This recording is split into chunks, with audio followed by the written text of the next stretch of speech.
So the race at Watkins Glen ended pretty quietly on the track. But the second the cameras turned to pit road, all heck broke loose. Bubba Wallace climbed out of his car, walked straight up to Christopher Bell, and started letting him have it right there in front of everyone. This wasn't a quick handshake or a friendly chat. This was Bubba waving his hands around, talking fast, and clearly mad about something. Fox and FS1 cameras caught the whole thing near Victory Lane. And even Kevin Harvick, sitting up in the Fox booth, took one look and said, "I don't think we're good right here." When Harvick says that, you know it's serious. Let's back up and talk about how we got here. Sunday's race was the Go Bowling at the Glen at Watkins Glen International on the 10th of May 2026. It was 100 laps around a 2.45-mile road course, and honestly, it wasn't the most exciting race. Shane Van Gisbergen, who drives for Trackhouse Racing, just ran away with it. The guy started from the pole on his birthday weekend. Then he made a late pit stop and dropped 29 seconds behind the leaders. You'd think he was done, right? Nope. He drove all the way back through the field and still won by 7 seconds. 7 seconds. Nobody else stood a chance. Some folks are calling Shane the best road course racer NASCAR has ever seen, but other people are starting to wonder if him winning every road race is actually good for the sport. Because here's the thing, NASCAR's TV numbers are already kind of weak this year. And when one guy dominates every single road course while finishing mid-pack everywhere else, the casual fan watching at home gets bored. Until Shane wins on a regular oval track, a lot of fans just aren't going to connect with him. He's a great driver from a different racing background, and he's tough to root for if you don't know him yet.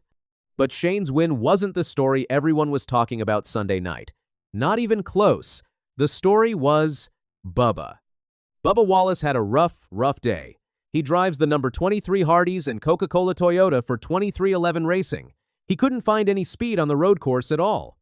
The whole day he was fighting that car. He picked up just one stage point. One. And then things got even worse late in the race. With about 15 laps to go, John Hunter Nemechek got into the back of him and spun him out in turn 1. Bubba ended up finishing 29th. Christopher Bell didn't have a great day either. He drives the number 20 for Joe Gibbs Racing, and he spent most of the race stuck in traffic. He finished 21st. So both guys were already in a bad mood. But here's where it gets interesting. With about 8 laps to go, Bubba was told to come down pit road. He was running ahead of Bell and Todd Gilliland at the time.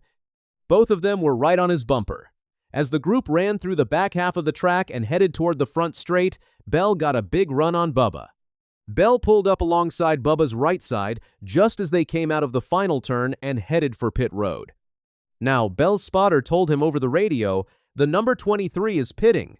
But the problem was, Bell was already right next to Bubba by that point. And some reports say Bubba's own team didn't tell him quickly enough that Bell was coming up on his right side. That little mix-up may have messed up Bubba's positioning right at a really important moment in the race. A lot of people think that's what set Bubba off. So after the race, while the top finishers were doing their interviews, Bubba climbed out of his car and went looking for Bell. The FS1 cameras swung over to pit road and caught the whole thing. Bubba was animated, talking with his hands, pleading his case. It was mostly one-sided too. Bubba did almost all the talking. Bell just stood there, calm as can be, in his usual quiet way. He barely reacted at all. Then something pretty interesting happened. Bubba started to walk away. But then Bell said something back to him, and whatever it was, it made Bubba turn right around and come back for more. They went at it again for another few moments before finally walking off in different directions. There was no shoving, no fighting, nothing physical, just a lot of words. The official NASCAR on Fox Twitter account posted the video with the caption, "A post-race chat for Bubba Wallace and Christopher Bell." And those eyeball emojis they used said it all. The internet went crazy. Fans started guessing at what happened. Was it the pit road thing? Was it something else from earlier? Did Bubba get Bell mixed up with Nemechek, the guy who actually spun him out? Nobody knew for sure. That's when Bubba's spotter, Freddie Kraft, stepped in. Freddie is a pretty popular guy in NASCAR. He's got that podcast called Door Bumper Clear, and he's known for telling it like it is. He jumped on social media and shut down the rumors fast. He wrote, "You shouldn't speculate. Bubba wasn't mad at Bell. Pretty clear, right?" But here's the weird part. Freddie didn't say what the conversation actually was about. He just said it wasn't about Bell, which kind of makes you wonder. If Bubba was that fired up, and it wasn't about Bell, then what was it about? Freddie said the frustration came from a bad finish overall, not anger at Christopher Bell. But people are still scratching their heads. Here's why this whole thing is a bigger deal than your usual driver argument. Bubba and Christopher Bell aren't from rival teams. They're basically on the same side. 23. 11 Racing and Joe Gibbs Racing have a team alliance. Both teams run Toyotas. They share information. They help each other out. So when two Toyota drivers from allied teams have a public dust-up on national TV, that's not normal. That's a real story. Most NASCAR analysts think this thing is going to blow over pretty fast.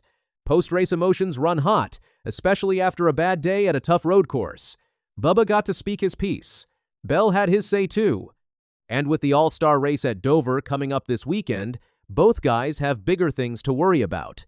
It's also worth mentioning, this isn't Bubba's first dust-up of the 2026 season, not by a long shot. He triggered the big one at Talladega earlier in the year, taking out over 30 cars in a massive Stage 2 wreck. Then at Martinsville, he tangled with Carson Hocevar with less than 80 laps to go and set off another huge multi-car crash, leaving him with his second straight DNF. Even Kevin Harvick and Kyle Petty called him out for that one. So Bubba's been finding the spotlight a lot lately, whether he wants to or not. A few other things happened at Watkins Glen that are worth knowing about too. Cody Ware had a pretty bad-looking wreck during the race, but NASCAR didn't throw a caution for it. Some folks think they just missed it. Others think they saw it was Ware, who crashes a lot, and decided not to stop the race for him. Fox didn't even show the wreck on TV. By the way, Sunday's All-Star race at Dover is Fox's very last NASCAR broadcast of the year. After that, the next 5 races move over to Amazon Prime. Then TNT and USA Network take over for July and August. Fans are excited to hear Dale Earnhardt Jr. on the call again. Down in the Truck Series, Natalie Decker had a tough weekend too. She struggled with an electrical issue that hurt her in practice, in qualifying, and during the race itself. She ended up finishing 32nd, 4 laps down by the checkered flag. For a driver trying to make a name for herself, that's a really frustrating way to spend a weekend. But back to the main event. Bubba says he wasn't mad at Bell. Bell isn't talking. Freddie Kraft says drop it. And the world is left wondering what those two were really yelling about on pit road. The cameras caught the moment, but the truth is still hiding somewhere in pit lane.